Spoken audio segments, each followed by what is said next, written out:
আসসালামু আলাইকুম। সবাই কেমন আছেন? আপনাদের সাথে আছি আমি মাহমুদুল হাসান খান। আজ আমরা জানব ঢাকা ও তার পার্শ্ববর্তী এলাকার নামাজের সময়সূচি। আজ রোজ শনিবার ২ মুহররম ১৪৪৭ হিজরি, ১৪ আষাঢ় ১৪৩২ বঙ্গাব্দ, ২৮ জুন ২০২৫ খ্রিস্টাব্দ। আজকের ফজরের ওয়াক্ত শুরু ৩টা ৪৬ শেষ ৫টা ১৩।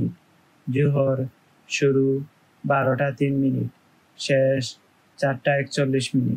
আসর শুরু ৪টা ৪২, শেষ ৬টা ৪৮। মাগরিব শুরু ৬টা ৫০, শেষ ৮টা ১৬। ঈশা শুরু ৮টা ১৭, শেষ ৩টা ৪৫। নামাজের নিষিদ্ধ সময়সূচি: সূর্যোদয় ৫টা ১৪ থেকে ৫টা ২৯ পর্যন্ত, দুপুর ১১টা ৫৭ থেকে ১২টা ২ পর্যন্ত, সূর্যাস্ত ৬টা ৩৪ থেকে ৬টা ৪৯ পর্যন্ত।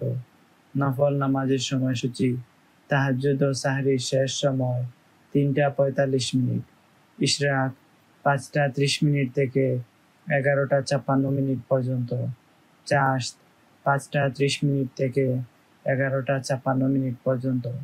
এই ছিল আজকের ঢাকা ও তার পার্শ্ববর্তী এলাকার নামাজের সময়সূচি। আল্লাহ তাআলা আমাদের সবার নেক হায়াত দান করুন, সুস্থ জীবন দান করুন, আমাদের গুনাহসমূহ ক্ষমা করে দিন, সবাইকে জাহান্নাম থেকে মুক্তি দান করুন, আমাদের সবাইকে জান্নাতুল ফিরদাউস দান করুন। আমিন। প্রতিদিনের নামাজের সময় জানতে চ্যানেলটি সাবস্ক্রাইব করে আমাদের সাথে থাকুন। ধন্যবাদ সবাইকে।